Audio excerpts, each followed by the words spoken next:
A very good morning to you, compliment of the season. It's beginning to look like Christmas. So, Deborah, a long time. Well, thank you for coming around with the Christmas spirit. It's beginning to feel like Christmas, and I'm finally excited for the last month of the year. Are you excited? Okay. You're not? Oh my God. These are the people who wrote 10,000 goals for the year, and it's like they achieved just 100. So they feel like, what have they been doing with the past 11 months of their lives? Yes, I know. I get that vibe. Well, good morning. Welcome to Idea Morning Digest right here on Idea TV. We are sure here to guide you through the trends, the stories, and all that is redefining Africa.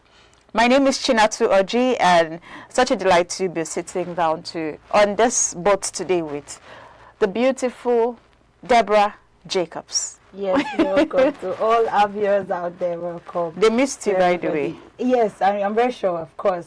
Exactly, each day brings a new development, some expected, others unexpected. We are here to unpack those stories for you and bring you the insights behind every headline. And that's how we're doing with Chinatu. Good morning again, Chinatu. Good morning. All right, so if you're just connecting to us for the first time, we have different bulletins across different platforms. Our YouTube channel, our website, and these bulletins cut across persons of interest, foundations of interest, artists and entertainers of interest, SMEs of interest, tertiary institutions of all of that. But all we are doing at Idea TV is to tell the story of Africa, what we are doing to change things, to change the narrative. We're pushing out our stories out there. And we would like for you to, get in touch with those bulletins, whether it's via the mini documentaries we have on our YouTube page or the magazine itself, the bulletin itself, available for free to download on our website. While we do that, let's quickly bring up to speed with the headlines we'll be bringing this morning before we go on a short break. And the first is that the federal government bans SS3 admissions and transfers nationwide. We also see the bandit leader accuses former governor as security force kills notorious worldwide. Warlord, you meant. CBN orders 1 month deadline for dual connectivity on POS transactions, and also presidency opposition clash over alleged politicization of anti-corruption agencies. Let's take this break now. We'll be back with the full gist. Number 1. Synthetic biology advances. Synthetic biology is pushing science into new territory. Using AI-guided gene editing, researchers are in... And if you missed part 1, make sure to check it out next. If you made it this far, let us know what you think in the comment section below. For more interesting topics, make sure you watch the recommended video that you see on the screen right now.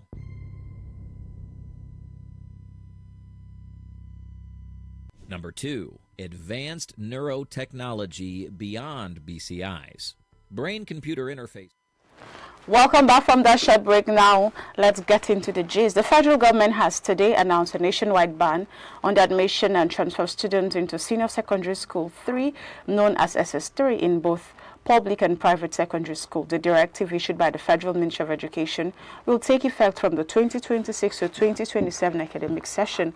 The ministry says the policy is aimed at curbing examination malpractice, particularly the growing practice of moving students into final year classes to gain unfair advantages during national examinations. Under the new rules, student admissions and transfer will be permitted only at SS1 and SS2 levels, with no exceptions for SS3. Education authorities say the move will promote uninterrupted learning, strengthen academic monitoring, and protect the integrity of final year examination. School owners and administrators have been directed to comply fully with sanctions promised for any violations under existing education regulations. BANDIT, I was almost taking the next story because it's been a lot happening in Nigeria. Anywho, what are we seeing about SS3? Before now, you can just, when it's time for exams, you go to schools that you think are easier. Well, let's say easier, or schools that you are more comfortable with to write your examination. Some they call it miracle centers. So you go there to write the exams, and the federal government is banning that today. So you can no longer, you have to write your SSCE in the school where you have been for a period of time, maybe 3, 5, 6 years, as the case may be.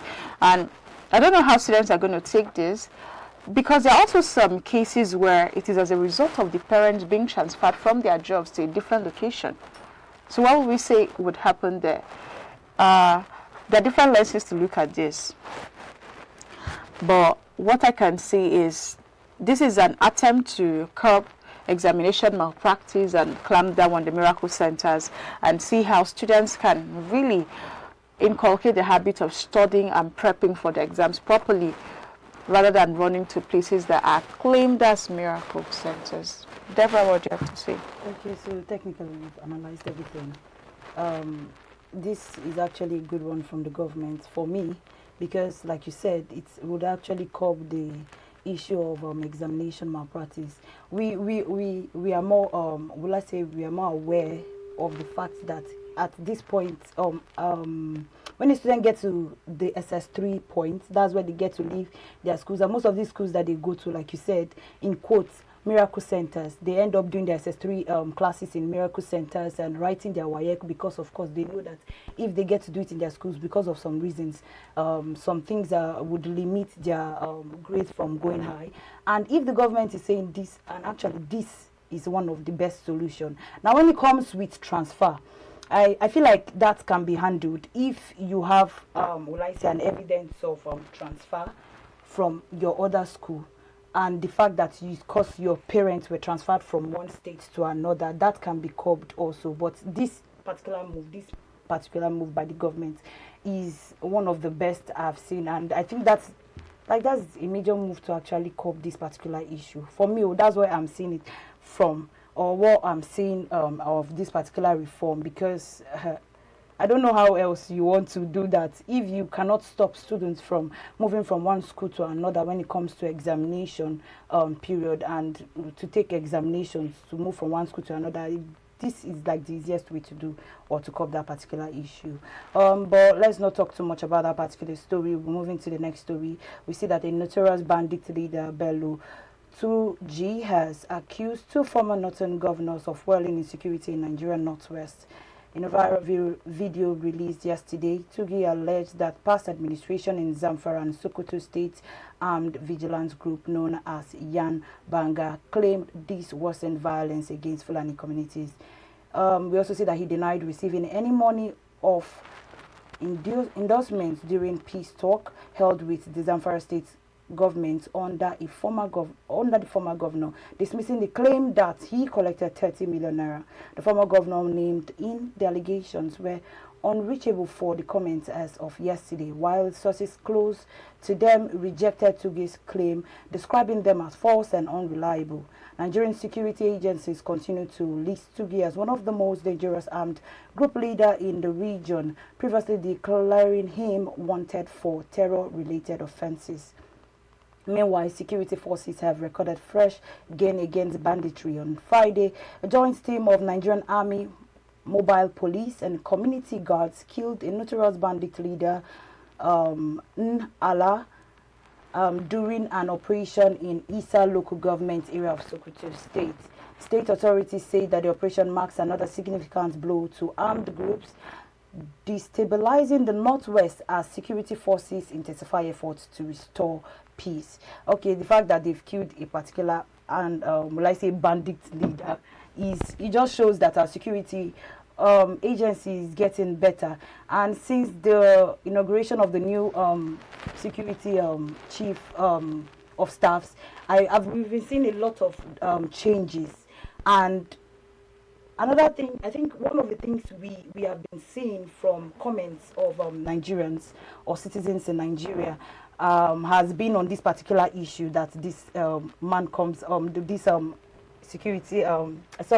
this bandit leader comes out to say, Tugri comes out to say about governors, or will I say politicians, fueling, or will I say putting money into or contributing to the issue of insecurity in Nigeria. That's a major thing that has been going around in Nigeria. Now, hearing it from a bandit leader would actually cause a lot of, will I say, controversies in the country. It will now try to affirm to some of the statements that were made during the period of when this insecurity started, when Trump came out to make his statement about the Christian genocide. All of these are all tallied together. And if a bandit leader can come out to say something like this, like I said, it would cause, will I say, chaos in the country, because coming out to say that your governors or some of your governors were part of the people who actually contributed to the insecurity in the country, or some of your political holders are part of the people that contributed to the insecurity in the country, it actually tells a lot of statements to the citizens, and it will spark a lot of fights, will I say, or controversies from the citizens to their government. So it's pertinent that we have this conversation, because insurgency, as it were, is not strange to Nigeria. It's something that has been with us. But the problem is, we keep acting like these people are total strangers. They are not. Even though we cannot pinpoint and say, this person, this politician, this leader, this person has links with them. We have people who negotiate with these guys. So if we've been able to negotiate for the first time with them, why can't we bring them to book? Why is it so hard to call them? If we can pay ransoms to bandits, why don't we have the technology in place to track them down to pay? They're here having conversations around how the bandit is telling us what we already know. This conversation, as far as I'm concerned, is not relevant. The accusation is not surprising. What we want to see is that they are taken out. Maybe that is even why it is hard to take them out, because there's sabotage, there is compromise here and there, and so you can already tell that sometimes this thing is not politically triggered. Are they not motivated for political reasons? Why is it that at certain times it becomes very intense? Why is it that for some certain people the agitation, everything becomes very intense? What message are we trying to pass across? So there's a lot to ponder about here. And I just want to say that for the common Nigerian, we do not care about the political tussle. We just want to survive. We just want to live. We just want to have a home to come back to. We just want to farm and be sure that our crops will yield for us. We just want to go to school. The children just want to be safe. Is that too much to ask? So can we not be tools of political tussle? Can we not be, at the receiving end of all of these triggers? Because we can't deny the fact that some of these things are politically motivated. We will all be lying. Some of them are. And people are trying to score points. But score points at whose detriment? At the detriment of the lives of people? You want to show that you're powerful at the expense of the lives of citizens who are trying to barely survive. We can do better. And if we do not hold our leaders accountable as citizens, we've heard over time how a respected leader in this country had said that any insurgency that lasts more than 24 hours, that the government in power knows about it. It wasn't my words. So what are we saying? For him to have said that, he has insider information too. Because he did not flinch, he did not stutter. He said it with all manner of alacrity. So, we as citizens, we have a role to play. We must hold our leaders accountable. And when we say hold them accountable, it's not when it is time for the next election, say 2027, start asking questions. No.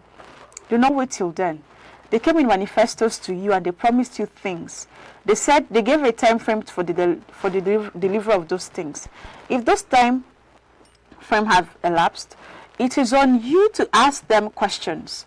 But many people do not even exercise a civic duty. They don't even know their rights. They don't know that they can write to their governor. They don't know that they can question their chairpersons. They can't even access their local council, their councillors in the wards. All they do is sometimes psychophancy. They just hail honorable, and that's it. So honorable fines you 10K, 5K, and you forget about holding him accountable to the road he said he'll fix. And before you know it, there's banditry. The problem keeps getting bigger.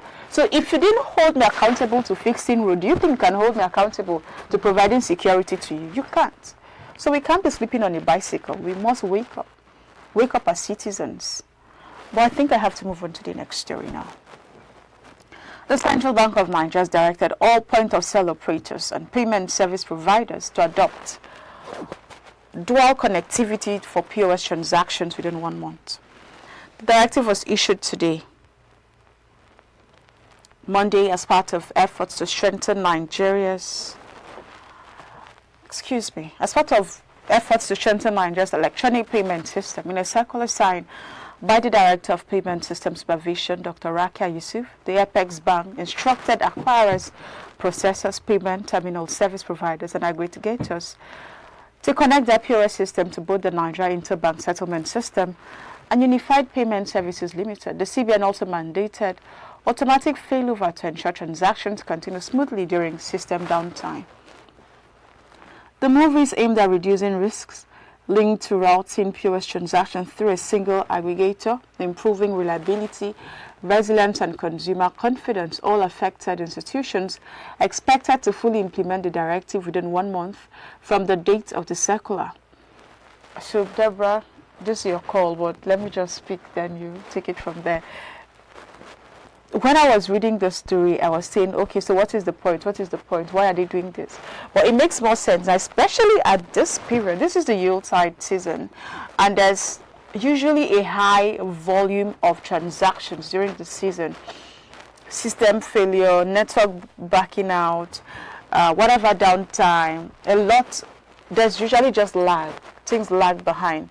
And so having POS connect to 2 connectivity channels now makes it easier. All of those transactions issues, somewhat bureaucracy, will have to be reduced now, because it's obviously better, faster time, reliability, trust, and people who have issues can now settle it amicably or easily. Before now, you'd see people going back to POS machines over one company. Oh, I made a transfer. By the way, somebody said they had transferred money to me since on Tuesday, and up until today I haven't seen it. And the person used the POS. The person had sent me a receipt. I haven't seen it. The person was debited. So we do not know who to hold responsible now, because the person has gone back over and over to the POS and they're saying no.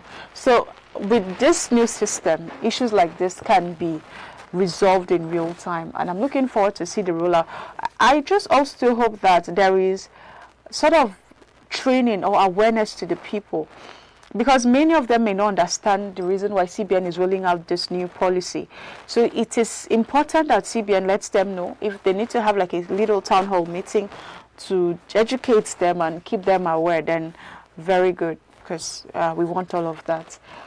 But in the meantime, let's look forward. I just feel like 1 month is short. I don't know if it looks like the whole of December. Yeah, but what do you think?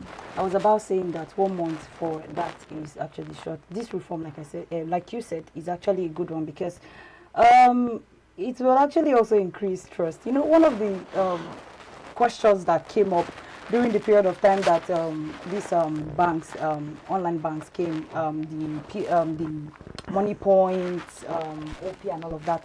One of the questions that was raised up in the minds of Nigerians was, who do you meet if there is problem in the transaction? Who do you meet? Who do you get to meet? Do you have physical bodies that you can actually meet personally if there's an issue with the transaction payment? Are there do they have startups or physical companies that you can go and make some complaints? And like you said, we keep returning back to these POS holders and complaining and making our complaints, and we know that the POS holders cannot actually say anything or say much on the particular issue.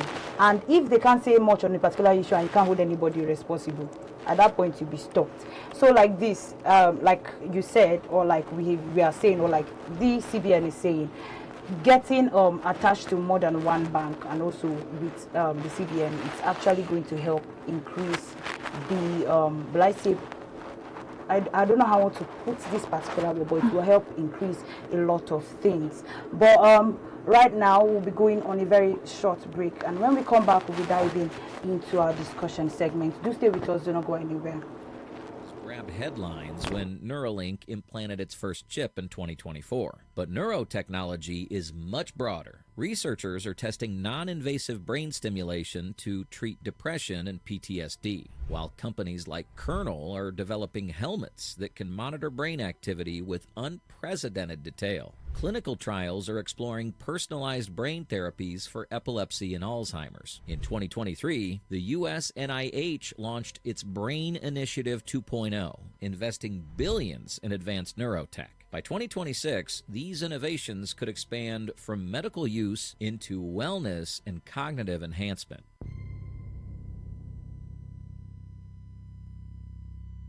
Number 3.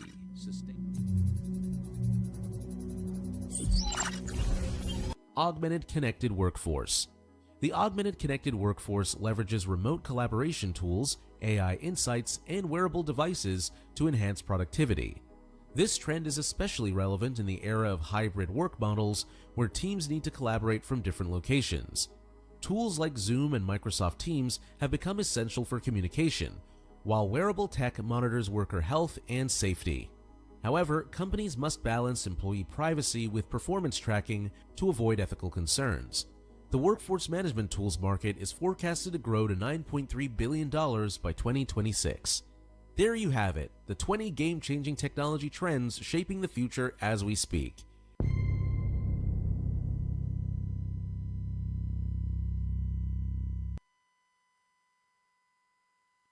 Number 11. Blockchain beyond finance. Blockchain isn't just about cryptocurrency anymore. Governments and corporations are deploying it to verify supply chains, and next-gen displays.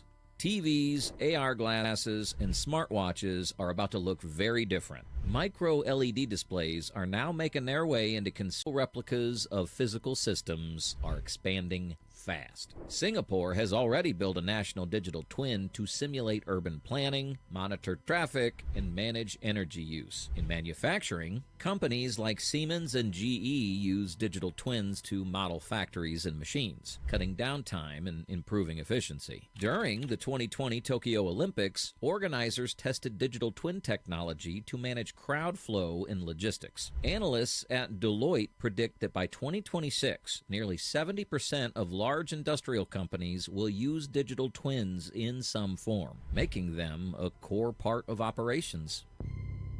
Micro-LED and next-gen displays. TVs, AR glasses, and smartwatches are about to look very different. Micro-LED displays are now making their way into consumer products after years of R&D. Unlike OLEDs, micro-LEDs don't rely on organic compounds, which means no burn-in and much longer lifespan. Samsung showed off massive micro-LED walls at CES 2024, and Apple is reportedly working on adding micro-LED to future Apple Watch models. Industry analysts project the global micro-LED market will reach about $10 billion by 2030. The big draw is brighter screens, richer colors, and lower power use. That's important for wearables and AR/VR headsets where every bit of battery life counts.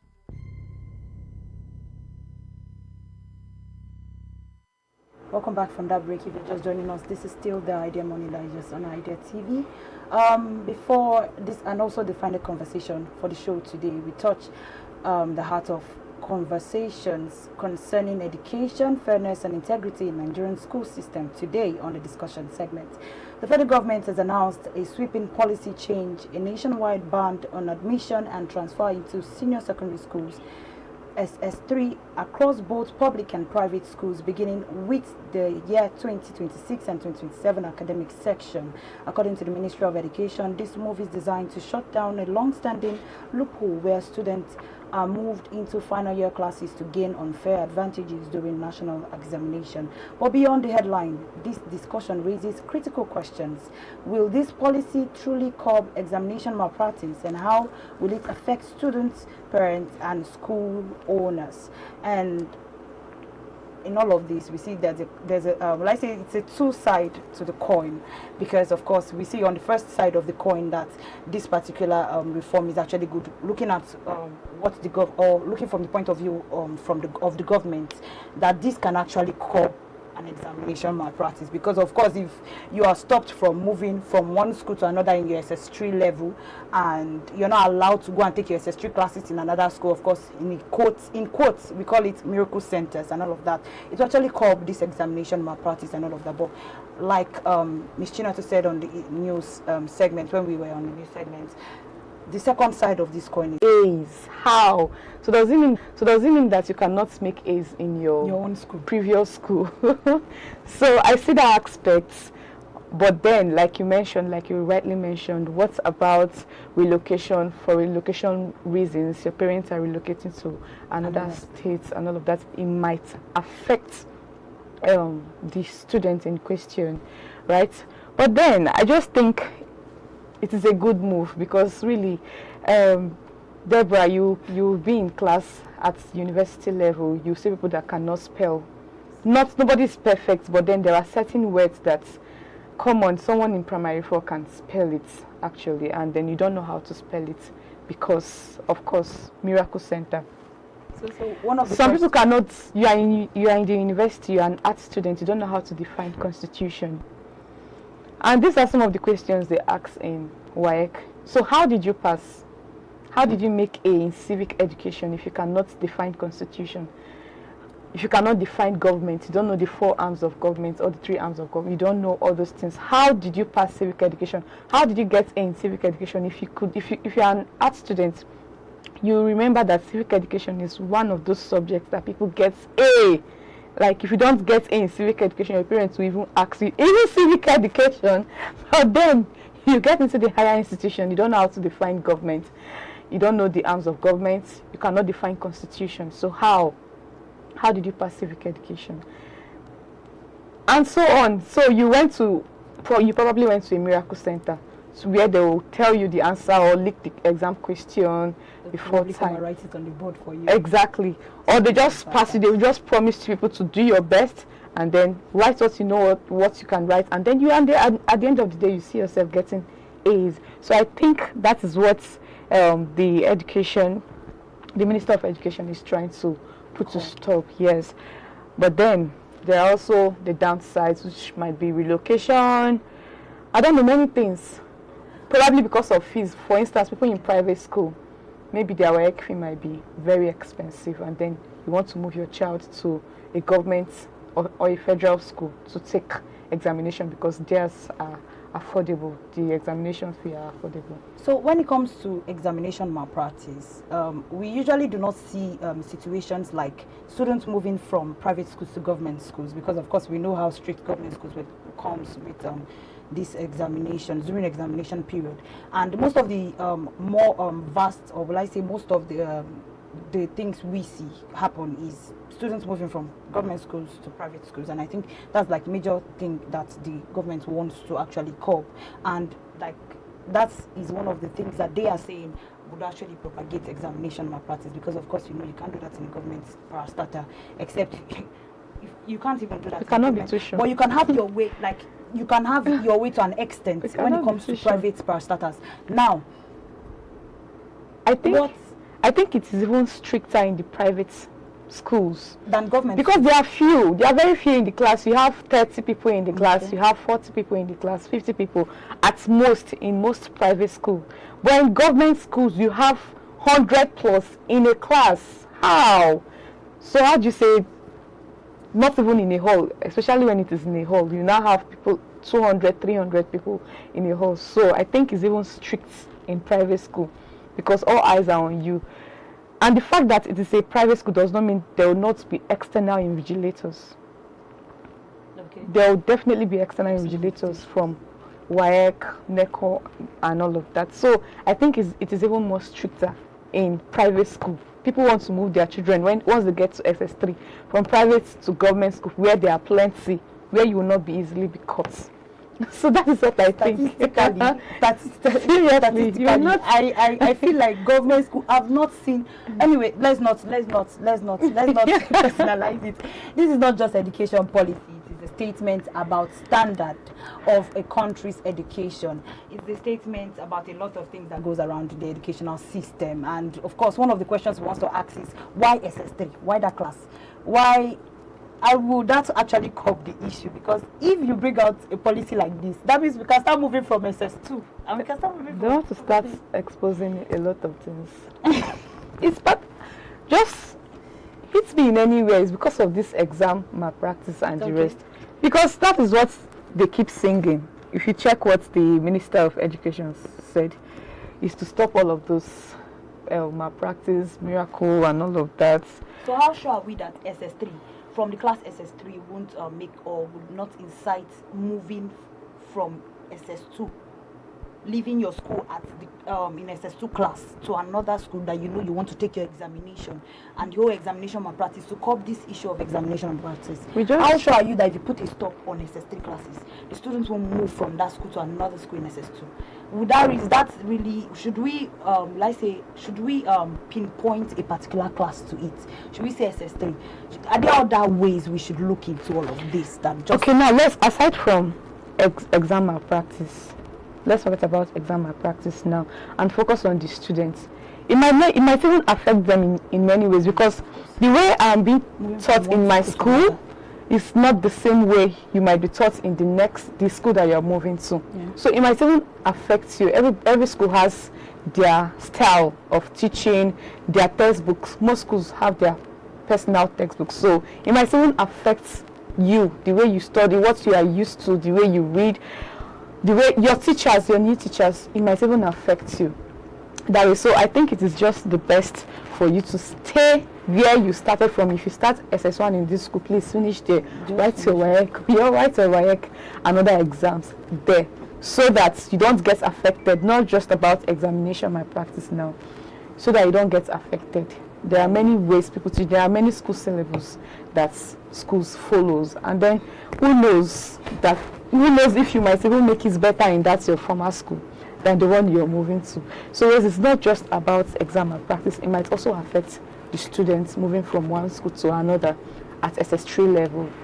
So yes. So all what we're trying to say is that, and what the educational minister is trying to say, that we are looking for ways to actually curb examination malpractice in the country, and one of which he has brought out is to end the movement of students from one school to another school during their SS3 classes. And it's a good one, it's a good mover, but of course we want to hear what you think about what he is saying, and we want to hear what you think, if this movement from SS3 class can actually curb the issue of examination malpractice in our educational system, or if you think there are other better options we should be looking at. And that is it.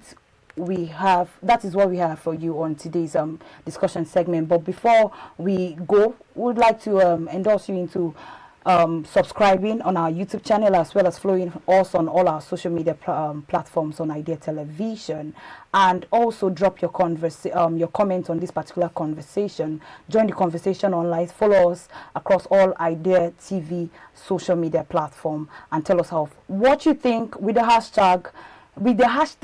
Stay engaged with your education-focused decision. I like this hashtag. Discussion. And this is for me saying thank you for watching. And with me was Chidera Okere, of course. I am Deborah Jacobs. Bye for now. Bye.